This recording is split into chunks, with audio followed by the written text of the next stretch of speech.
So far, we scoped the problem and drew the architecture. Next, we build the first real worker agent, giving it a goal contract, input checks, real tools, rules for picking the right one, and a way to pull in outside knowledge. You are a procurement assistant. Understand the shortage, compare suppliers, recommend the best one, explain why. Okay, watch this. We need 10,000 BC 450 controllers within 6 days. Find the best supplier. I recommend Apex, lowest quoted price.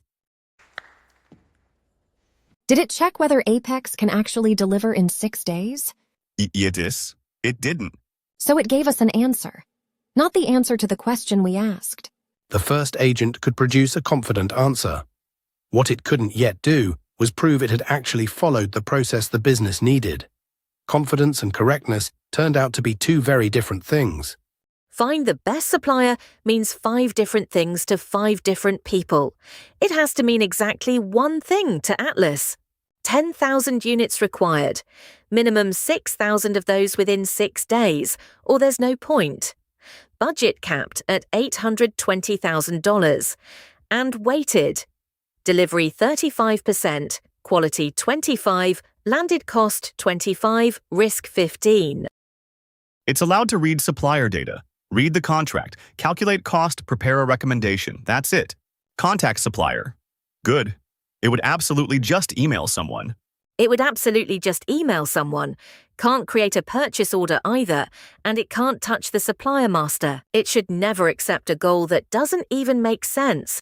Before the team let Atlas plan or act on anything, they built a machine-checkable definition of success, exact enough that a computer, not just a person, could tell whether it was even valid. Nope, not your problem yet. 6 checks in order: schema, type, range. Does it even reference something real? Business rule, freshness. Quantity required must be greater than 0. Required date can't be in the past. Currency is required. 3 strikes and Atlas never even sees the request. We don't ask the model if the input looks reasonable. Code decides that before it gets a vote. The team didn't ask the language model whether an input looked valid. Validation, done in code against explicit rules, happened before reasoning ever started. 6 tools, all read-only. Material requirement, approved suppliers, a quotation. Delivery performance, a contract, a risk score. Green box, read-only.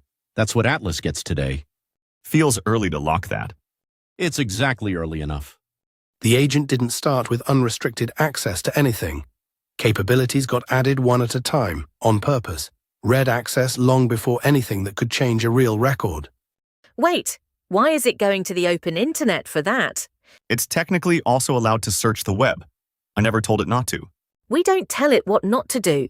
We tell it what the right source is, every time, and make the wrong one simply unavailable.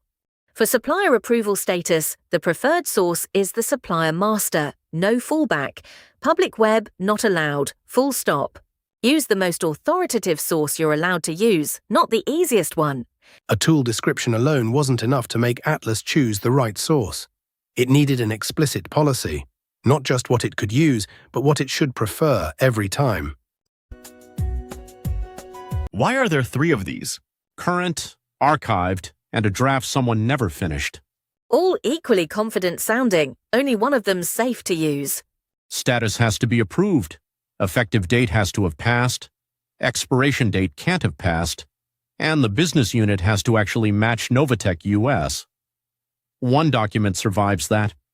We're not building search documents. We're building find the one you're actually allowed to trust. It wasn't enough to retrieve something relevant.